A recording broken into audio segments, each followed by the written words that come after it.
하나님 말씀 호세아서 1장 1절에서 11절까지 말씀입니다. 우시아와 요담과 아하스와 히스기야가 이어 유다 왕이 된 시대, 곧 요아스의 아들 여로보암이 이스라엘 왕이 된 시대에 브에리의 아들 호세아에게 임한 여호와의 말씀이라. 여호와께서 처음 호세아에게 말씀하실 때 여호와께서 호세아에게 이르시되, 너는 가서 음란한 여자를 맞이하여 음란한 자식들을 낳으라. 이 나라가 여호와를 떠나 크게 음란함이니라.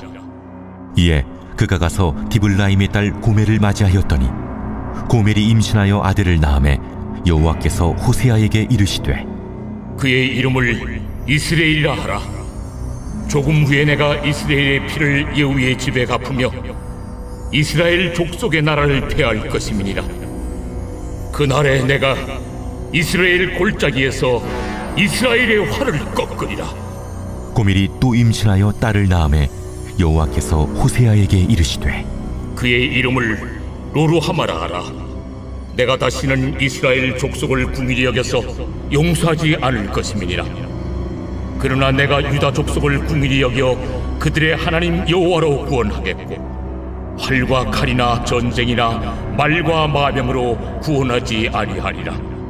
고멜이 로루하마를 젖된 후에 또 임신하여 아들을 낳음에 여호와께서 이르시되, 그의 이름을 로암미라 하라. 너희는 내 백성이 아니요 나는 너희 하나님이 되지 아니할 것임이니라. 그러나 이스라엘 자손의 수가 바닷가의 모래같이 되어서 헤아릴 수도 없고 셀 수도 없을 것이며, 전에 그들에게 이르기를 너희는 내 백성이 아니라 한 그곳에서 그들에게 이르기를 너희는 살아계신 하나님의 아들들이라 할 것이라. 이에 유다 자손과 이스라엘 자손이 함께 모여 한 우두머리를 세우고 그 땅에서부터 올라오리니 이스라엘의 날이 클 것이미로다. 아멘. 네, 여러분, 우리가 디모데 전서후서 말씀을 우리가 살폈습니다. 그리고 오늘부터는 구약으로 넘어와서 호세아서의 말씀을 좀 보도록 하겠습니다. 먼저 호세아서인데 호세아가 누구냐라고 하는 것이 중요합니다. 호세아는 선지자죠. 또 선지자 중에서도 어느 나라의 선지자냐? 북이스라엘의 선지자입니다. 여러분, 북이스라엘 하면 떠오르는 선지자가 딱 있죠. 우리가 열왕기 하에서 봤던 그런 선지자입니다. 여러분, 어떤 선지자들이 떠오르세요? 북이스라엘 선지자, 엘리야, 엘리사, 다 북이스라엘의 선지자입니다. 그런데 엘리사에서 끝나지 않고 누가 나타나느냐? 이제 또 호세아라고 하는 선지자가 나오고, 또 여러분 그 아모스라고 하는 선지자도 이제 등장을 이제 하게 됩니다. 그래서 호세아 또 아모스 다 북이스라엘 선지자라고 보면은 됩니다. 여러분 아마 그 호세아 선지자를 들어보신 적이 있으실 수도 있어요. 먼저 호세아는 별명이 있습니다. 어떤 별명이냐? 사랑의 선지자라고 하는, 사랑의 선지자라고 하는 그런 선지자.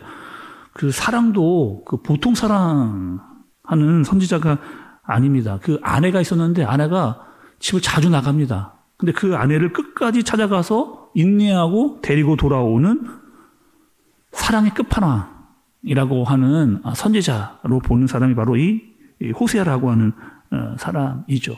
하나님께서 이 호세아라고 하는 선지자를 통해서 뭘 보여주시라고 할까?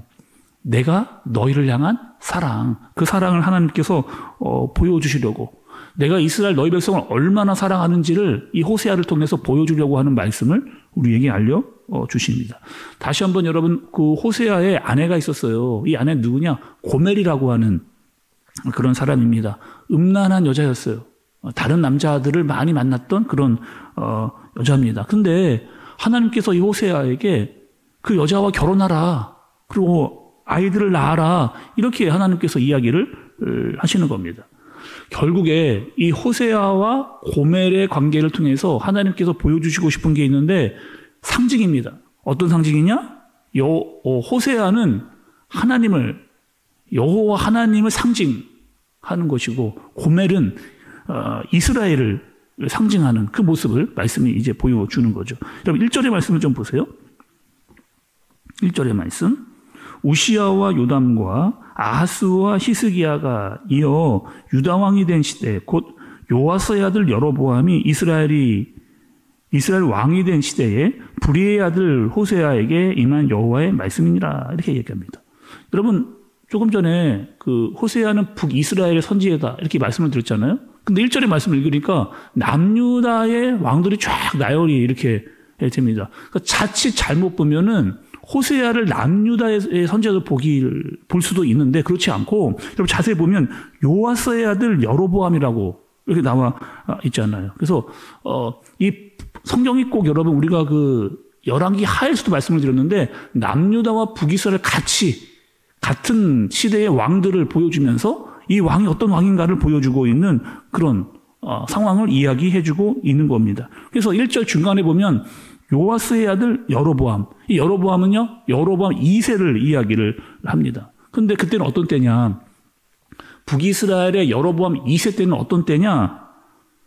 북이스라엘에 있어서 가장 국력이 셌던, 그리고 가장 넓은 영토를 차지했던, 북쪽으로는 다메섹까지, 남쪽으로는 모압까지 공격을 했던 가장 넓은 땅을 차지하고 경제적, 군사적으로 아주 튼튼했던 나라가 바로 북이스라엘입니다. 그러니까 그 나라의 사람이나 또 그 밖에 있는 사람이 그냥 그 나라를 보기만, 그러니까 외적으로 그냥 보기에는 굉장히 강한 그런 나라라고 볼 수가 있어요. 그런데 실제 그 나라 안으로 들어가 보면 그 나라가 영적으로 어떠했는지를 말씀이 또 알려줍니다. 여러분 한번 우리가 말씀을 좀 찾아볼게요. 오늘 말씀을 좀 잘 끼워 놓으시고 좀 우리가 말씀을 좀 우리가 살폈던 말씀인데 열왕기 하로 가겠습니다. 열왕기 하 같이 한번 여러분 읽어볼게요. 열왕기 하 14장 23절 24절 같이 한번 읽어보겠습니다. 시작.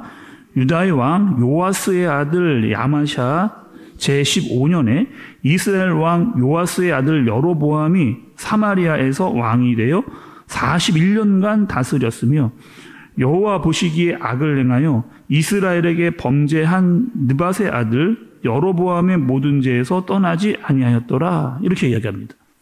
24절에 나와 있는 여러분 여로보암은 그 초대 여로보암이에요. 그러니까 북이스라엘 첫 번째 왕이었던 여로보암이고 23절에 등장한 여로보암은 그 13번째 북이스라엘 13번째 왕입니다. 그러니까 지금 같은 왕이 아니고 여기서는 동명이인. 그래서 이제 13번째 나온 여로보암을 여로보암 2세라고 우리가 이제 말씀을 여러분께 드리도록 그렇게 하겠습니다. 그러니까 가장 강력했던 왕의 시대였는데 어떤 잘못을 하고 있는, 영적으로는 완전히 첫 번째 왕이었던 북이스라엘이 금송아지를 만들고 악한 길로 갔던 그 모습을 그대로 답습해서 그대로 살고 있는 그런 상황의 여로보암 2세인 거죠. 그런데 하나님 자비를 베풀어 주셨어요. 지금 이렇게 타락하고 음란한 시대임에도 불구하고 하나님께서 나라가 부강하도록 해주시고 영토도 넓힐 수 있는 그런 능력을 주셨습니다. 우리가 그 성경을 여러분 보게 되면 두 부류의 사람들이 등장을 합니다. 어떤 사람이냐? 정말 은혜를 받은 사람들. 또 어떤 사람들은 은혜를 받았는데 그것을 은혜로 알지 못하는 사람들. 이 두 부류의 사람이 등장을 하는 것을 볼 수가 있어요. 먼저 은혜 받은 사람들의 태도는 이런 겁니다. 하나님, 내가 한 게 아무것도 없습니다. 내가 정말 잘한 게 하나도 없는데 하나님 정말 나에게 돕는 은혜, 큰 은혜를 주셨습니다. 나는 정말 하나님 없이는 살 수 없습니다. 라고 하는 태도를 가진, 그러니까 하나님의 은혜를 알고 그 은혜의 깊이를 아는 사람이 있죠. 성경에 보면 그런 사람들이 등장을 합니다. 그런데 반대로 은혜를 받았는데 은혜를 모르는 사람들도 성경에 등장을 하는 거예요. 예를 들면 예수님께서 신약에서 나병 환자 10명을 고쳐줬습니다. 제사장에게 가라. 가는 도중에 이 사람들이 다 병고침을 받았어요. 그러면 어떻게 되는 거예요? 그 10명 다 은혜를 받았잖아요. 내가 한 게 없는데 내가 제사장으로 가다가 10명의 사람들이 나병을 고침 받았으면 다 예수님께 와서 감사하다는 이야기를 들어야 되는데 몇 명만 왔습니까? 한 명만 그 은혜를 알고 감사할 줄 아는 나머지 9사람들은 다 사라져 버리는 거죠. 지금 북이스라엘의 여로보암 2세는 은혜를 받았어요.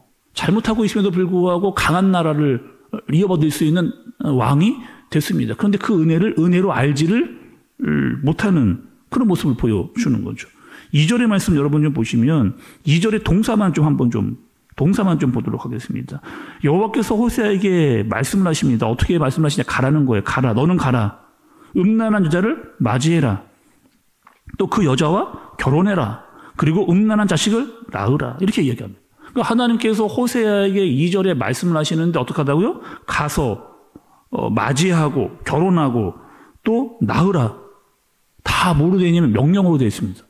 다 명령으로 되어 있어요. 그리고 여러분 이해가 안 되는 대목이 이런 대목이잖아요. 호세아는 선지자입니다. 그러면은 그 아내를 맞이하는 데 있어가지고 어떤 여자를 맞이해야 되느냐? 정결한 여자, 깨끗한 여자, 정말 하나님을 잘 아는 여자, 그런 여자하고 결혼을 해야 되는데 완전히 그 반대의 여자와 하나님이 결혼을 하라. 이렇게 이야기하는 거죠. 이해가 안 됩니다. 그런데 여러분 결국에 하나님께서 우리가 처음에 말씀드렸던 대로 북이스라엘은 누구를 상징한다? 아니 그 고멜은 누구를 상징한다? 북이스라엘을 상징한다. 그리고 그 상태를 이야기해 주는 거죠.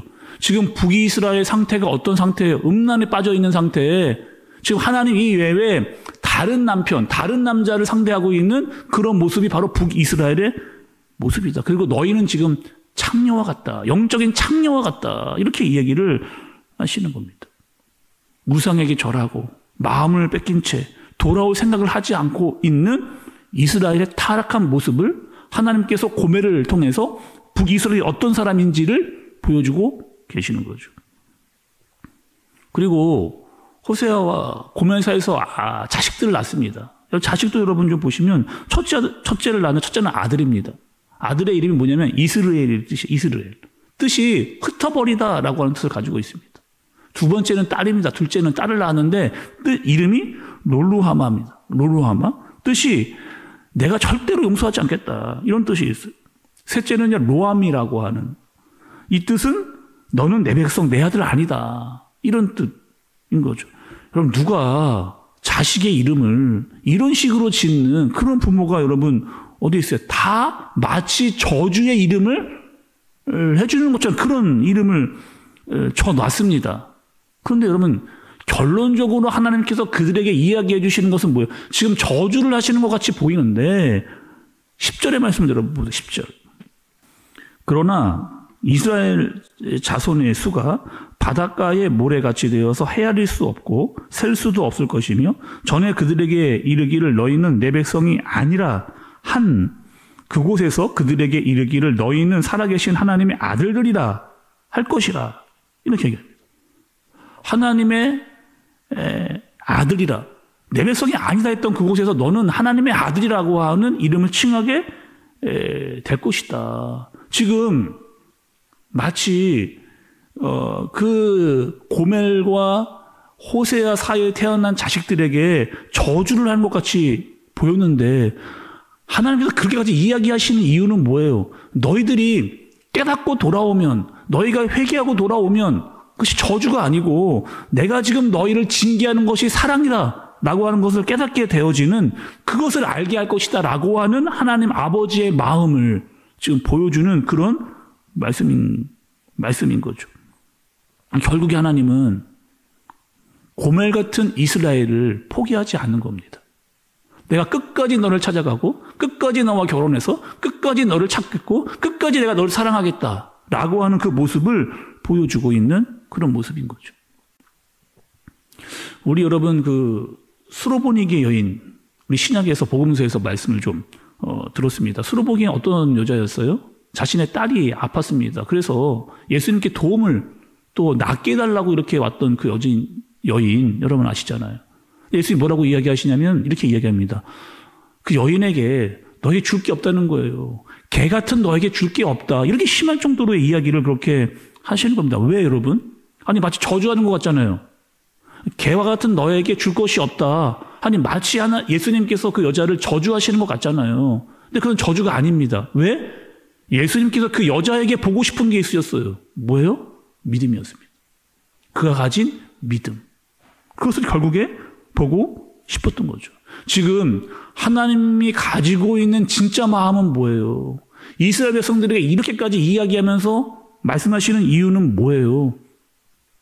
그들이 돌아오기를, 그들이 회복되어지기를, 그들이 믿음을 다시 갖기를 원하는 하나님 아버지의 마음입니다. 내가 너희를 끝까지 사랑할 거야. 끝까지 찾아가서 데리고 올 거야. 나는 너의 남편이고 아버지야. 이렇게 그 마음을 보여주시는 겁니다. 하나님만 이렇게 말씀하시는 게 아니고 예수님도 우리에게 이런 모습을 보여주셨습니다. 어떻게 보여주셨느냐. 예수님이 십자가에 달리셨을 때 지혜들 다 배신했잖아요. 또 십자가에 달리기 전에 예수님은 이미 제자들을 이렇게 이야기를 했습니다. 제가 한번 읽어드릴게요. 요한복음 13장 1절에 요한복음 13장 1절에 이렇게 말씀이 되어져 있어요. 6월절 전에 예수께서 자기가 세상을 떠나 아버지께로 돌아가실 때가 이른 줄을 아시고 세상에 있는 자기 사람들을 사랑하시되 끝까지 사랑하시니라. 세상에 있는 자기 사람들을 사랑하시되 끝까지 사랑하시니라. 여러분, 이 마음, 하나님 아버지도 고멜 같은 이스라엘 백성을 끝까지, 이 땅에 오신 예수님도 제자들을 끝까지, 지금 우리가 살고 있는 저와 여러분도 하나님이 끝까지 사랑한다라고 하는 그 마음을 좀 여러분 아시고, 사랑하면 함부로 살 수 없잖아요. 사랑하면 막 나가지 않습니다. 사랑하면 사랑하는 사람의 마음을 진짜 아는 것이 사랑받는 사람의 마음이에요. 그 사랑의 마음을 나도 좀 하나님께 고백하고 그 마음을 알고 살아갈 수 있는 저와 여러분들 되어지시길 예수님의 이름으로 축복합니다. 기도하겠습니다. 하나님 아버지, 호세아를 통해서 하나님 아버지의 마음을 알려주셨습니다. 끝까지 포기하지 않는 사랑, 오래 참고 온유한 사랑, 하나님 이 사랑을 받은 사람으로 함부로 살지 않도록, 그리고 하나님과 함께 살아가는 마음을 갖고 나도 그 사랑의 고백을 하는 자로 살아가게 하여 주옵소서. 예수님의 이름으로 기도드리옵나이다. 아멘.